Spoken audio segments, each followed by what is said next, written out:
Hello po, good morning po sa ating lahat. Welcome back to ating YouTube channel. For today's video, isang tanong naman po ng ating pong subscriber ang ating pong sasagutin. Ito'y galing po kay Iska Lirap. Shout out po siya dyan, kaibigan. Ang kanya pong tanong ay, ilang beses pa daw magbigay ng iron at kailan magbigay ng vitamins dun po sa mga alagang biik? So kung kayo po ay mahilig po sa paglaga ng mga baboy o kahit anong hayop pagkabuhayang pag-agrikultura, mag-subscribe lang kayo sa aking YouTube channel. Ryan Patinio Agri Farming, Family and Kitchen Adventures.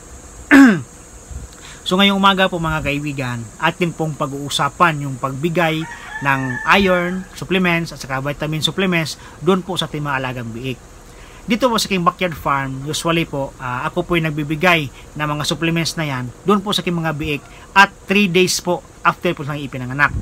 So, at 3 days po mga kaibigan, ang aking pong itinuturok ay iron 1 ml, vitamin B complex 1 ml, at saka vitamin ADE 1 ml din po mga kaibigan. Yan po yung first dose nila.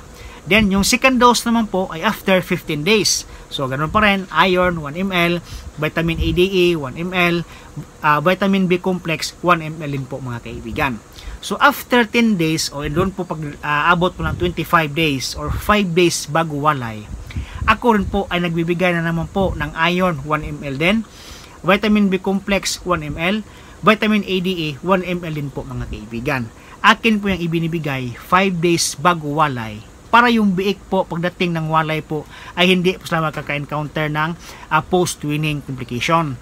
Kasi alam naman natin kapag sa araw ng walay, yung mga biik po ay maka-encounter ng stress. So para po atin pong ma-counter yung stress na mararamdaman ng mga biik sa araw mismo ng walay, dapat 5 days bago walay atin silang tuturukan ng iron, vitamin ADE at saka vitamin B complex po mga kaibigan. Importante kasi atin pong maturukan ng mga iron at saka vitamin supplements sa ating mga alagang biik para po yung kanilang paglaki po ay mabilisan. Hindi po sila magkakaroon ng pagkabansot, hindi po sila hihina yung kanilang paglaki. Kasi po, ang tinitingnan kasi ng mga buyer ngayon, ng mga biik, ay yung quality ng biik mo. Na dapat yung biik mo ay mabilog, malusog, makintab yung balahibo, para po sila po ay bibili, sila po ay consistent po na buyer nyo po ng mga biik po. Pag-araw po ng disposal ng mga biik, yung mga buyer po ay masisiyahan naman po sa mga biik na kinukuha po nila sa atin.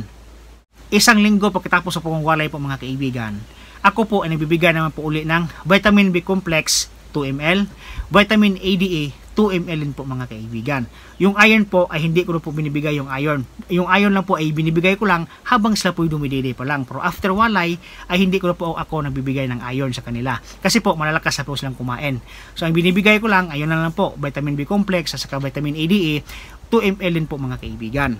Then, ang huling bigay ko po sa kanila ng vitamin supplements ay sa araw mismo ng walay. So, pinabaunan ko sila ng vitamins sa araw mismo ng walay. So, halimbawa po mga kaibigan, at day 45 or 45 days na yung mga biik ko, yan po yung aking regular day of disposal ng mga baboy o mga biik. So, sa mga panahon na iyan, habang kinukuha po sa kanilang mga buyer, pinabaunan ko po sila ng injection ng vitamin B complex 2 ml at saka vitamin ADE 2 ml din po mga kaibigan. Para po pagdating po ng mga biik po doon po sa kanilang bagong lugar, hindi po sa ma-stress po mga kaibigan. So yan po ating vlog ngayon at maraming salamat po sa inyong panonood. Happy farming po mga kaibigan.